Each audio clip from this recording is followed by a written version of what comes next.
Open house. You're going to listen to a radio program for young people. There are several parts and you will get information about different things. We want you to answer some questions about what you hear.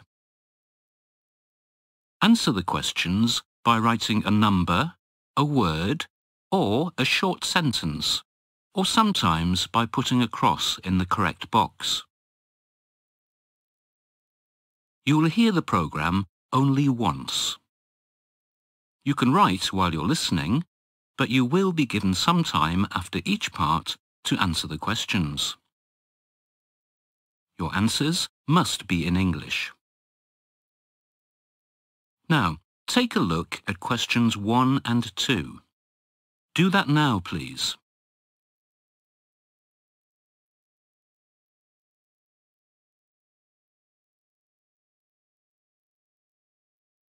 Listen and then answer questions 1 and 2.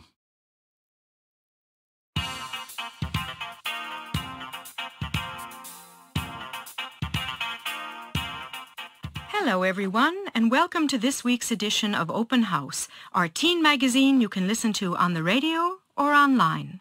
I'm your host, Jane Sullivan, and I'll be with you for the next 40 minutes. Before we begin, I have to remind you about our broadcasting time next week. Due to the Super Bowl, we won't be on the air this Sunday as we normally are.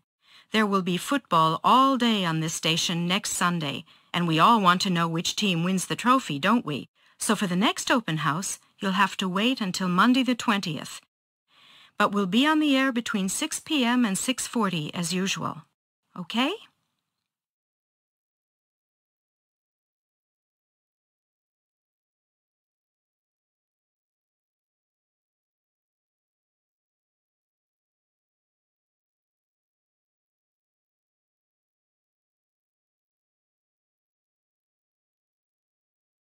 Ready?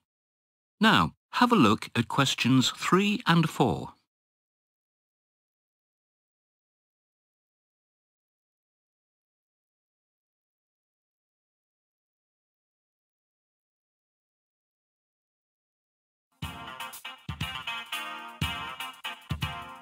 Hey, do you whistle while you walk? It might pay off in the long run, you know. On the way to work today, I read about Chris Ullman, a man whose whistling has taken him as far as the White House. Chris comes from a family in which everyone likes to whistle as they go about their daily business. His dad was a good instructor, and at 5, Chris had already learned how to whistle quite a few tunes. As a teenager, he used to whistle as he rode his bike delivering the New York Times.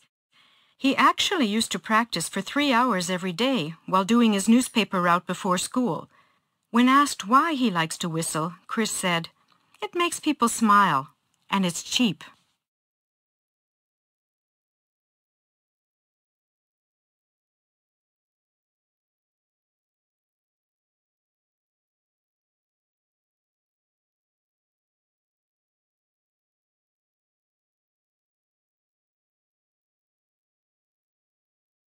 Now, please read questions 5 and 6.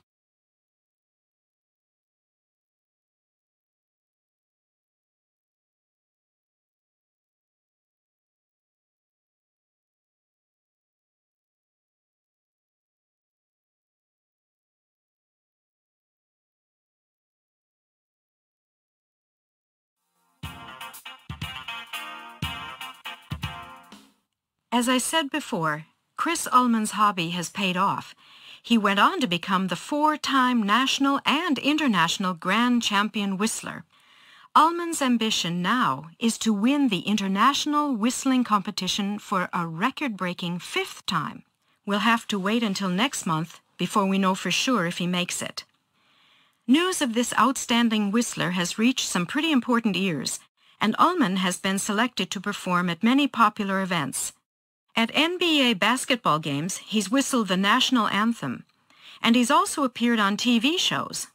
On Labor Day at the U.S. Capitol, he led a group of 60,000 people in a mass whistling of songs from the hit parade. And he has even held a private 15-minute concert in the Oval Office of the White House, performing Mozart's oboe concerto. Just imagine, serenading the president.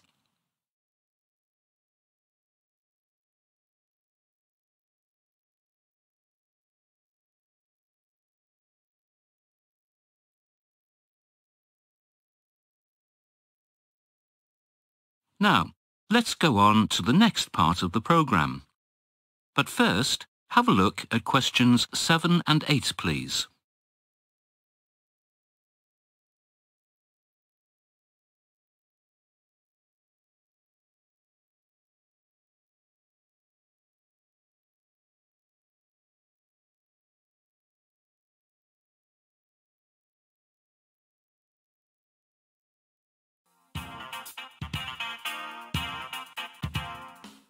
Now let's move on to our next spot called Stop and Think, where you can phone in and tell us anything that has made you stop and think. Last week, Harley Waters called us, and today he's our guest in the studio. He's going to tell us about someone called Nelson Benjamin. Nice to have you here with us in the studio, Harley. Thanks. Now please tell us, what made you stop and think? Well, there was a performance at our school a few weeks ago. A man read some of his own poems and told us about his life. You know, poetry to me and to my friends is something that teachers force you to do at school. But this, it was awesome.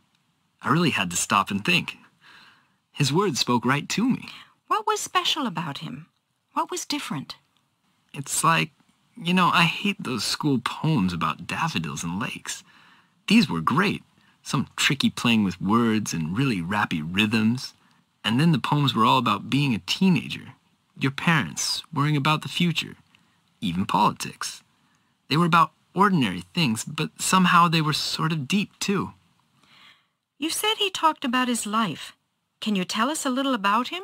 He's from the East Coast, and as you said before, his name is Nelson Benjamin. I think he said he was brought up in Newark, New Jersey, but his family were actually immigrants from the Caribbean, from Jamaica.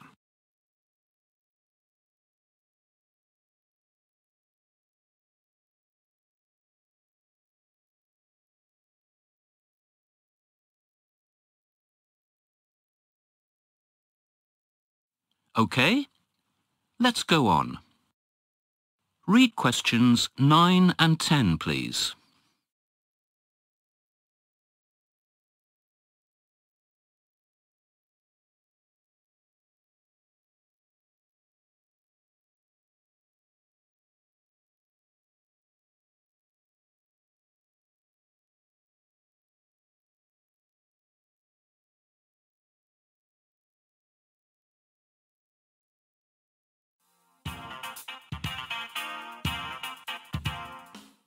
Nelson said he had been influenced by reggae music, rap, and calypso, as well as Walt Whitman and some other well-known poets I can't remember just now.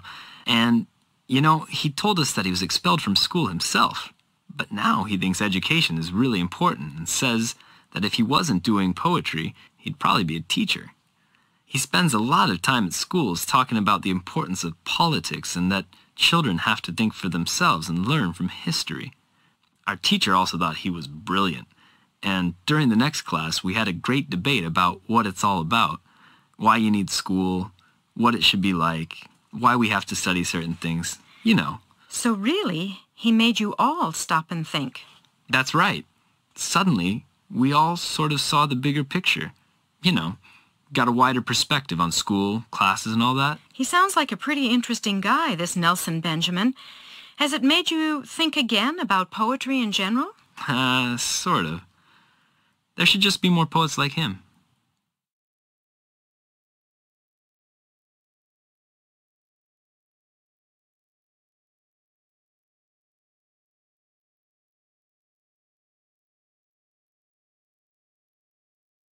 All right. Ready for the next part? Please read questions 11 and 12.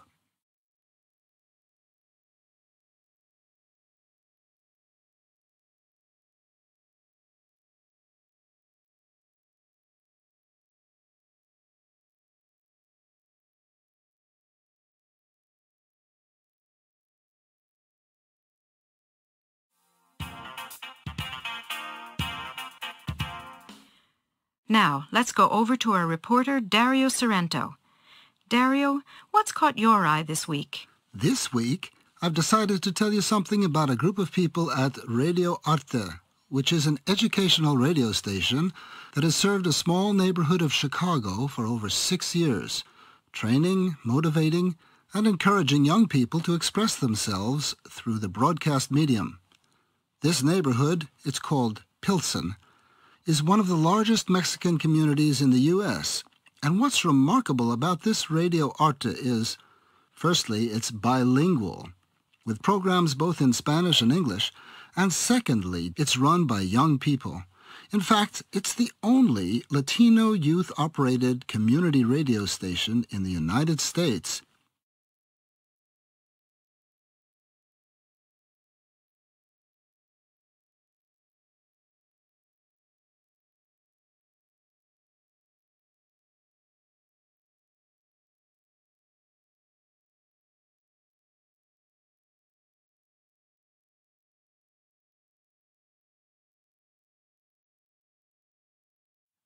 Now, read questions 13 and 14, please.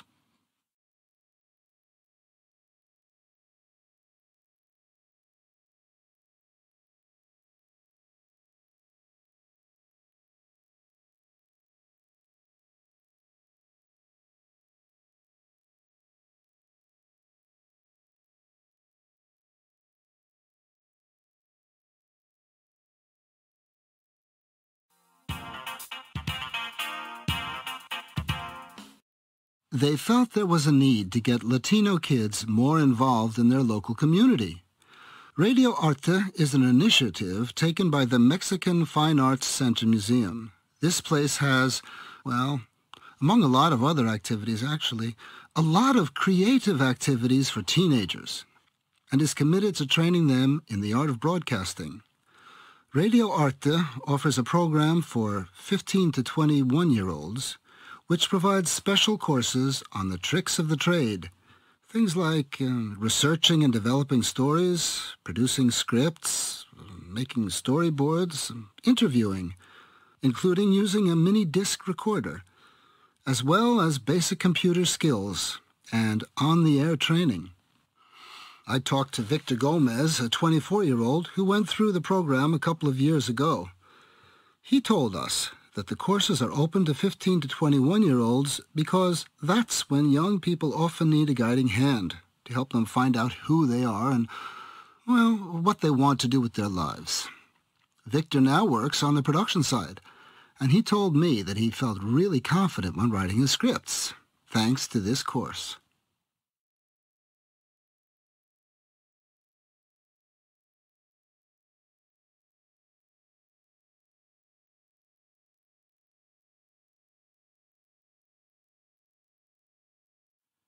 OK? Let's go on. But first, look at questions 15 and 16.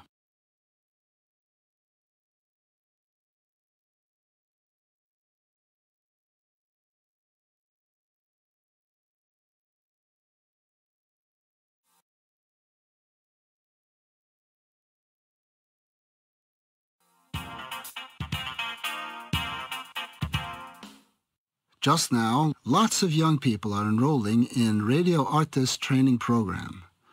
New classes start after Easter, and the very first phase of the program takes place 2 afternoons a week for 3 months. But the entire program takes, well, all things considered, 2 years. The ultimate aim of the course is to empower young people, that is, to give them a sense of ownership. Hopefully, they become more aware of the world around them and their place in it.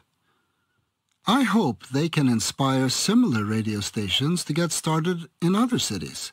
Thank you, Dario. Sounds like a great project.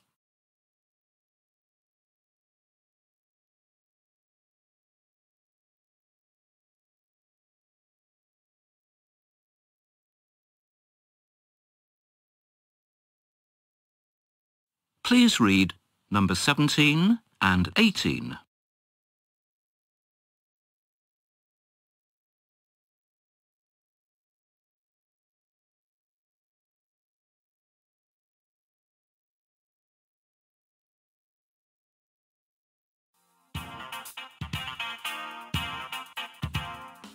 Now we're heading out to the countryside. Last weekend at the Moon Rock Horse Trials in Worland, Wyoming, our very own equestrian expert Lauren Reno took part in this not-so-well-known 3-day event. Here's what she had to say when we spoke to her on the phone after the weekend. Hi, how'd it go? Did you win? Oh, no way. I came 20th out of 32 riders at my level. But I'm satisfied that I completed all the events, especially the last day, which quite a few competitors actually don't get through. What's the big deal about the last day? It's a cross-country. Can you explain a bit? Well, horse trials consist of 3 phases. Dressage, show jumping and cross-country. But it's the third phase, cross-country, that's a thriller. Why's that? Oh, it's a 5-minute adrenaline rush that makes the other 2 phases worthwhile. At my level, cross-country is run over 1 or 2 miles of open land. The jumps are solid and large. They don't give way or tumble when the horses hit them, and they do. Ooh, it sounds a bit scary. It is, a bit.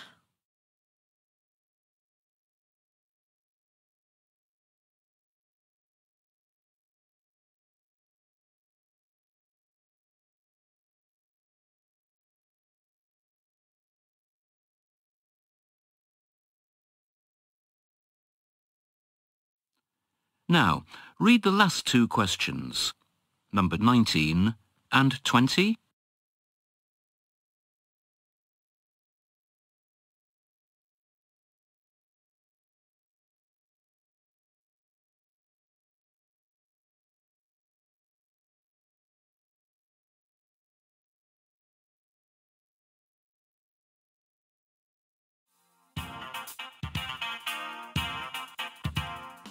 Well, can you practice with the horse first?